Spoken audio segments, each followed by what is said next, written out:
মাছের আইটেম বলো নিরামিষ আইটেম বলো আইটেমের কোনো শেষ নেই, কিন্তু আমার কাছে নিরামিষ আইটেম একদমই জানা কম আছে। বেশিরভাগই আমার মাছ রান্না হয়, তো মাঝে মাঝে আবার নিরামিষও খাওয়া হয়। বন্ধুরা কেমন আছো সবাই? আশা করি ভালো আছো। বাইরে দেখতেছো টিপ টিপ করে বৃষ্টি হতেছে, তো রান্নার আয়োজন চলতেছে। আজকে নিরামিষ হবে। ছোলার ডাল দিয়ে আর কচি, একদম কচি একটা লাউ নিলাম কালকে 30 টাকা দিয়ে, একদমই ছোট লাউ।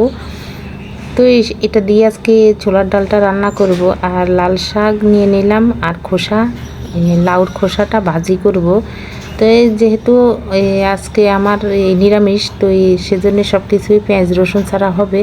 ডাল বসিয়ে দিলাম, আমার এই ফাঁকে আবার ভাতও হয়ে গেল। আজকে ভাত তাড়াতাড়ি রান্না করলাম। আমার সব সময় এমনই হয়, আগে ভাত রান্না করে নেই। যদি সকালে ছেলে মেয়ে যদি ওরা খায়, তো সেজন্য আগে আমি ভাতটা রান্না করে নেই। তো কিন্তু আজকে আর ভাত খাইনি, আমি ফেনা ভাত করলাম সকালে, সেই ফেনা ভাতে খেলো বেগুন ভাজি দিয়ে। তো ভাত রয়ে গেল, ভাত খাওয়া হয়নি। তো এই যে লাউটা কেটে নিলাম, লাউটা একদমই কচি, আগেই তো বললাম একদম বিছিও ভালোভাবে হয়নি, এত কচি লাউ। তো এখন কেটে নিব, গোল গোল করিয়ে কেটে নেব। তো লাল শাকও আমি বসিয়ে দিলাম, লাল শাক হয়ে আসছে। লাল শাক বসিয়ে তো বসে বসে এখন লাউ কেটে নিতেছি। তো আমার এই 2 চুলা রান্না কমই হয়, 1 চুলা, কারণ এক হাতের কাজ, তো এক হাতে কুটা রান্না বাটা সব কিছু করা লাগে। তো সেই জন্য আস্তে আস্তে করা লাগে। তো এই যে শাক, প্রথমে শাক ধুয়ে কেটে শাক বসিয়ে দিলাম, ডাল পাশে চুলা বসিয়ে তো লাউটা কেটে নিতেছি। লাউ কাটা শেষ, এখন ফোড়নটা দেব। ডাল কিন্তু ফুটে গেছে, ডাল কিন্তু আমি ঘুটবো না, আস্তে আস্তে রাখবো।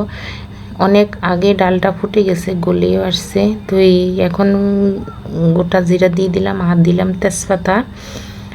তো আগে কিন্তু আমি শুকনো শুকনো গলায় শুকনো মরিচ টেলে নিলাম। যখন আমি শাকটা ফোড়ন দিলাম তখন শুকনো মরিচ টেলে নিলাম একসঙ্গেই।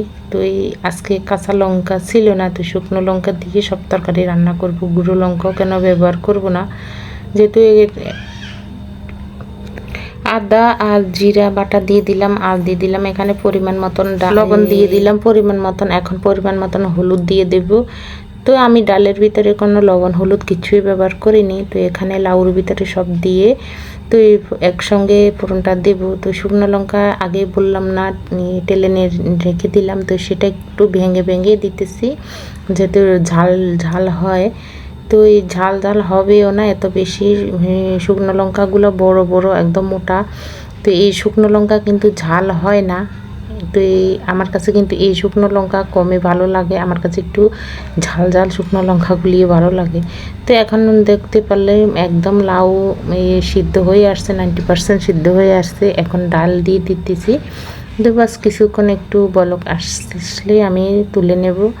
তো ডাল কিন্তু একদমই ঘন ঘন রান্না করব, পাতলা রান্না করব না। তো দেখো এই যে হলো, তো এখন আমি তুলে নিতেছি। তো বন্ধুরা এই যে দেখো, এখানে আমি লাউর খোসা আলু দিয়ে ভাজি করতেছি। তো সেটা হলে তো আমার রান্না শেষ, শাক ভাজি তো হয়ে গেল।